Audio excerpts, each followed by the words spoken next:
নমস্কার বন্ধুরা, চম্পাস কিচেনে সবাইকে স্বাগত জানাই। আজকের রেসিপি হচ্ছে নোনা ইলিশ দিয়ে চিচিঙ্গার ছেচকি।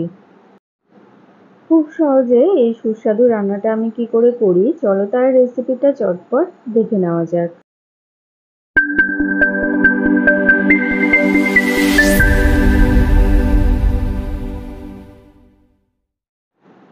তো সবার প্রথমে গ্যাস জ্বালিয়ে একটা কড়াই গরমে বসাচ্ছি। কড়াই গরম হয়ে গেছে, এবারে এর মধ্যে দিয়ে দিচ্ছি 2 টেবিল স্পুন সরষের তেল। গ্যাসের আঁচ হাইতে রেখে তেলটাকে ভালো করে গরম করে নেব। এবারে এর মধ্যে দিচ্ছি 5-6 কোয়া থেতো করে নেওয়া রসুন, একটা বড় সাইজের পেঁয়াজ কুচনো দিলাম। যে কোনো শুকনো মাছের তরকারিতে কিন্তু পেঁয়াজ রসুনটা একটু বেশি পরিমাণেই দিতে হয়, এতে করে এটা খেতে বেশ ভালো লাগে। গ্যাসের আঁচটাকে মিডিয়ামে রেখে 2 থেকে 3 মিনিট নাড়াচাড়া করে পেঁয়াজ আর রসুনকে ভেজে নেব। এবারে এর মধ্যে দিচ্ছি ছোট ছোট করে কেটে ভালো করে ধুয়ে নেওয়া নোনা ইলিশের টুকরো। নোনা ইলিশ পেঁয়াজের সাথে বেশ ভালোভাবে ভেজে নিয়েছি। এবারে এর মধ্যে দেব খোসা এবং বীজ ছাড়িয়ে পাতলা পাতলা করে কেটে রাখা চিচিঙ্গে।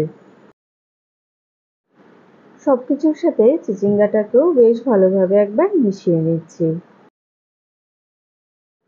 নোনা ইলিশেও নুন থাকে, তাই নুনের পরিমাণটা এই রান্নাতে বুঝে শুনে ব্যবহার করবে।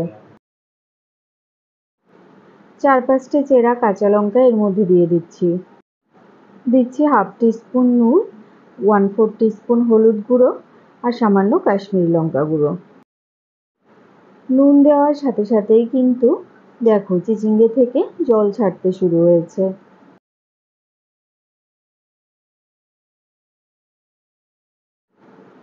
চিচিঙ্গা থেকে যে জলটা বেরিয়েছে, এই জলেই কিন্তু সম্পূর্ণ চিচিঙ্গা সেদ্ধ হয়ে যাবে, এর মধ্যে আলাদা করে জল দেওয়ার দরকার নেই। গ্যাসের আঁচটাকে এবারে লোতে করে এটাকে মোটামুটি 10 মিনিটের জন্য ঢেকে দিয়েছি।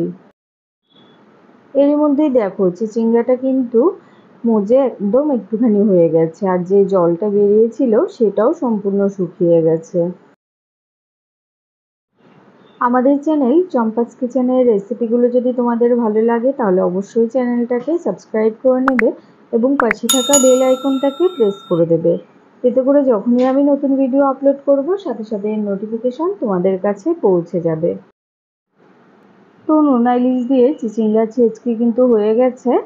দেখো চিচিঙ্গার সম্পূর্ণ জল শুকিয়ে গেছে আর বেশ সুন্দর একটা ভাজা ভাজা হয়ে গেছে। এই সময় আমি গ্যাসের আঁচটা অফ করে দিলাম।